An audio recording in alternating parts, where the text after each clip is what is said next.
এরপরে প্রশ্ন হলো, ফজর ও মাগরিবের পর ঘুমালে কি কি ক্ষতি হয়?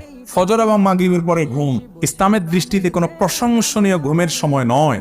ফজরের সময় যদি কেউ ঘুমায়, ফজরের পর ফজর পড়ে, এতে বড় কোনো গুনাহ হবে না, কোনো গুনাহ হয়ে যাবে ব্যাপারটা সেরকম না, কিন্তু এটা অনুত্তম, অনুচিত। কারণ এই ফজরের পরের টাইমটা দোয়া কবুলের সময়, জিকিরের সময়। নবী করিম সাল্লাল্লাহু আলাইহি ওয়াসাল্লাম দোয়া জিকির করতেন। একান্ত আপনার অফিসে ডিউটি আছে, রাত্রে দেরিতে শুয়েছেন কোনো কারণে, ফজরের পরে আপনার ঘুমাইতে হবে, ঘুমান। অন্তত ফজরের পরে সূর্য ওঠা পর্যন্ত অপেক্ষা করে এশাকের সালাতটা পড়ে তারপরে অন্তত ঘুম। কথা কি বুঝাতে পারছি? নবীজি সাল্লাল্লাহু আলাইহি ওয়াসাল্লাম দোয়া করছেন, আল্লাহুম্মা বারিক লি উম্মতি ফি বুকুরিহা, আল্লাহ আমার উম্মতের জন্য সকালের সময়টাতে বরকত দিয়েন। তো আপনি ওই টাইমে যে কাজ করবেন এটাতে বরকত হবে, আমল করবেন, কোন একটা কাজ করবেন, ঘুমায় অলস সময় কাটাবেন না। যদি কোনো কারণে আপনি ঘুমায় পড়েন, শরীরটা খারাপ লাগছে, বা পরে আর ঘুম আসবে না, বা আপনার অফিস ডিউটি আছে, এতে বড় কোনো গুনাহ হবে না, ঘুমান। কিন্তু মাগরিবের পরে ঘুমটা যথাসম্ভব অবশ্যই পরিহার করতে হবে। কারণ নবী করিম সাল্লাল্লাহু আলাইহি সাল্লাম কানা ইয়াকরাহু নাওমা ক্বাবলা আল ইশা ওয়াল হাদিস বাদা, নবীজির অভ্যাস ছিল তিনি এশারের আগে মাগরিবের পরে ঘুমানোটাকে অপছন্দ করতেন,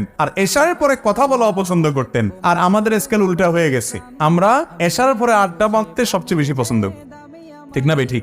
এশারের পরে নবীজি কথা বলা অপছন্দ করতেন, দ্রুত শুয়ে পড়ো, তাহলে তাড়াতাড়ি কি হবে, ওই ফজর পড়া আসান হবে, রাত্রে ঘুমটা ভালো হবে, স্বাস্থ্যটা ভালো থাকবে। কিন্তু আজ এশারের পরে আমাদের আড্ডা আরো বেশি জমে। এই জন্য ভাইরা, মাগরিবের পরে ঘুমটা মাকরুহ, অনুচিত, এটা উচিত না। হ্যাঁ, কারণ শরীর খারাপ, কোনো কারণে অসুস্থ, কোনো দিন ভিন্ন কথা, কিন্তু মাগরিবের পরে ঘুমানো উচিত না। বিশেষ করে মাগরিবের পরে শুলে অনেক সময় এশার পড়া হয় না। এই জন্য মাগরিবের পরে ঘুমটা